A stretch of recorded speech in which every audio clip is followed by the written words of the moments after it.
नमस्कार मित्रांनो, exam hall या चॅनलमध्ये आपलं पुन्हा एकदा सर्वांचं स्वागत आहे।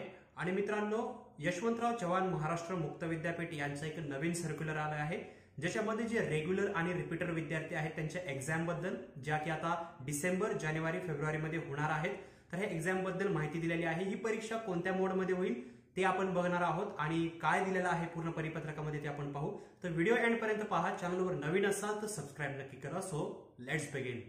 तर जसं की तुम्ही लॅपटॉप स्क्रीन समोर पाहत असाल, तर हे जे पूर्ण परिपत्रक आहे ते तुम्हाला आमच्या वेबसाईट इंस्टाग्रामवर मिळून जाईल, तर तुम्ही तिथं पाहू शकता। तर हे जे परिपत्रक आहे इथं दिलेलं आहे, विषय हिवाळी सत्र पुनर्परीक्षा आयोजनाबाबत। खाली दिलेलं आहे विद्यापीठाच्या हिवाळी सत्र लेखी आणि पुनर्परीक्षा डिसेंबर, जानेवारी, फेब्रुवारी 2022 मध्ये ऑनलाईन अथवा ऑफलाईन पद्धतीने विद्यापीठ निर्णयानुसार आयोजित केल्या जातील। म्हणजे लक्षात घ्या विद्यार्थी मित्रांनो, ह्या ज्या परीक्षा असतील तर त्या ऑनलाईन किंवा ऑफलाईन या दोन्हीपैकी एका पद्धतीनं घेतल्या जातील असं सांगितलं जात आहे। विद्यापीठाचा निर्णय अजून आलेला नाही, तो निर्णय आल्यानंतर, म्हणजे जो मोड आहे तो आपल्याला अजून माहित नाहीये, पण ऑनलाईन अथवा ऑफलाईन दोन्ही असणार आहेत। आता पुढे दिलेला आहे त्या बाबतीतले परीक्षा आयोजनाबाबत आणि परीक्षेचे स्वरूप म्हणजे मोड ऑफ एक्झाम आणि कार्यपद्धती म्हणजे पॅटर्न ऑफ एक्झाम बाबत नंतर सविस्तर कळविले जाईल। तर मोड ऑफ एक्झाम काय असणार आहे, ऑनलाईन अथवा ऑफलाईन, आणि पॅटर्न कसा असणार आहे म्हणजे एमसीक्यू पद्धत असेल की थिअरॉटिकल, तर हे पुढेच आपल्याला माहित होणार आहे।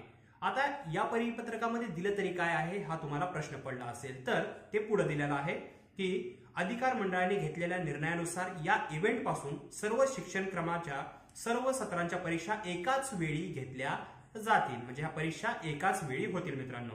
त्याचबरोबर उदाहरणार्थ समजा MA त्याचे सर्व विषयच्या सर्व सत्र म्हणजे 1, 2, 3, 4 च्या सर्व परीक्षा या वेळेपासून सर्व इव्हेंटला होतील। आता तिथं 3 पॉइंट्स दिलेले आहेत। सर्वात महत्त्वाचं म्हणजे सर्व शिक्षण क्रमाच्या शैक्षणिक वर्ष 2021-22 मधील प्रवेशित नियमित विद्यार्थ्यांच्या प्रथम, द्वितीय, 5वे आणि 7वे सत्राची लेखी परीक्षा घेतली जाणार आहे, ही पहिल्या पॉइंट मध्ये दिलेला आहे।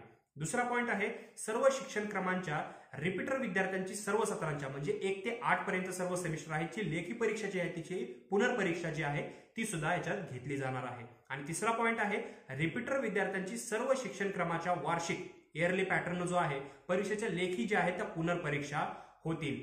तर पुनर्परीक्षार्थी विद्यार्थ्यांसाठी ऑनलाईन परीक्षा अर्ज भरण्याची मुदत जी आहे ती आपल्याला दिली होती कॉलेजतर्फे। तुम्हाला माहित असेल लास्ट डेट जी आहे ती 20 नोव्हेंबर 2021 पर्यंत होतं। त्याचं शुल्क भरायचं होतं, त्याच्यानंतर जे लेट फी असते विलंब शुल्क ते लागू होणार होती, तर ते आता लागू झाले असेल। तर खाली दिलेला आहे विद्यापीठाच्या पोर्टलवर वरील मुद्दा हा 1 आणि हा 2 मधील 1, 2 व 3 मधील रिपीटर विद्यार्थ्यांचे या जे वेबसाईट आहे यावर परीक्षा अर्ज apply online for repeater examination यात उपलब्ध राहतील। म्हणजे असा एक ऑप्शन अवेलेबल राहील, तिथं तुम्ही अप्लाय करू शकता। विद्यार्थ्यांनी परीक्षा अर्ज व शुल्क ऑनलाईनच भरायचे आहे, या अर्जाची प्रिंट काढून आपणाकडेच ठेवायची आहे। बघा, परीक्षा शुल्क आहे जे तुम्हाला ऑनलाईन भरायचं आहे, भरलंही असेल, त्याची प्रिंट जर नसेल तर प्रिंट ठेवा, त्याची गरज पडेल तर ह्यांनी इथं क्लिअरली दिलेलं आहे की त्याची प्रिंट तुमच्याकडे असली पाहिजे।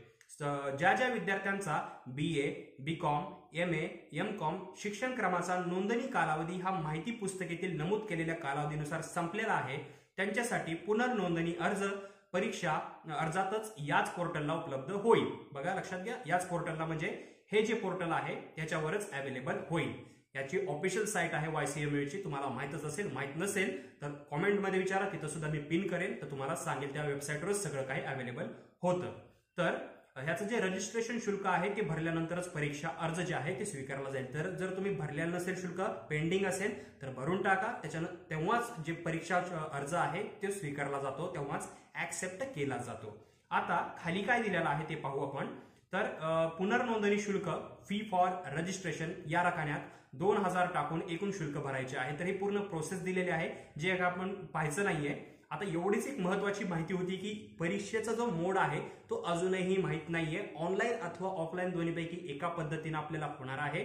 त्याचबरोबर ही जी परीक्षा आहे त्याचा जो पॅटर्न ऑफ एक्झाम असेल ते मॅक्झिमम जर पाहिलं गेलं युनिव्हर्सिटीच्या तर्फे तर MCQ पद्धतीनेच घेतला जाऊ शकतो। आणि जसं की आपल्याला माहित असेल नवीन व्हेरियंट येत आहे, नवीन जे प्रतिबंध आहेत ते महाराष्ट्र राज्यामध्ये लागू झालेले आहेत, त्याचा असं पाहता दिसतं की परीक्षा तर मॅक्झिमम ऑनलाईनच व्हायचा चान्स आहे, पण जरी तुमची ऑफलाईन परीक्षा घेतली गेली तर परीक्षेचा मोड ऑफ जो पॅटर्न असेल कोणा मोड असेल त्या एक्झामचा तो MCQ पद्धतीचाच राहील। बाकी आपण इथं 3 पॉइंट्स पाहिले, जे रेग्युलर विद्यार्थी असतील कोणते त्यांचे सेमिस्टर होते ते आपण पाहिले, कोणत्या सेमिस्टरचे होणार आहे, जे रिपीटर विद्यार्थी आहेत 1 ते 8 पर्यंत सर्व सेमिस्टरचे एक्झाम होणार आहे ते आपण सर्व पाहिलं। एवढंच आर्टिकल होतं, याच्या खाली जास्त काही इन्फॉर्मेशन दिलेलं नाहीये। बाकी एक पुनर्परीक्षा विद्यार्थी जे आहेत त्यांचा अर्ज भरण्याचा इथं अर्ज दिलेला आहे, असा अर्ज तुम्हाला भरायचा आहे। तर हे सर्व आर्टिकल जे आहे मी ते इंस्टाग्रामवर शेअर करेल। आमचा जो हँडल आहे तो आहे एक्झाम हॉल 5, डिस्क्रिप्शन मध्ये लिंक असेल किंवा स्क्रीनवर तुम्हाला कुठे ना कुठे पाहायला मिळेल, तिथं तुम्ही आम्हाला फॉलो करू शकता किंवा प्रश्न विचारू शकता किंवा हे जे आर्टिकल आहे ते तुम्हाला तिथंच मिळत राहतील। याच्याबद्दल काही क्वेश्चन्स असतील तर खाली कमेंट सेक्शन मध्ये मला नक्की विचारा। व्हिडिओ जर आवडला असेल तर लाईक करा आणि इतर युनिव्हर्सिटीचे सुद्धा किंवा काही शैक्षणिक व्हिडिओ पाहिजे असेल तर चॅनलला सबस्क्राईब करायला विसरू नका। So thanks for watching.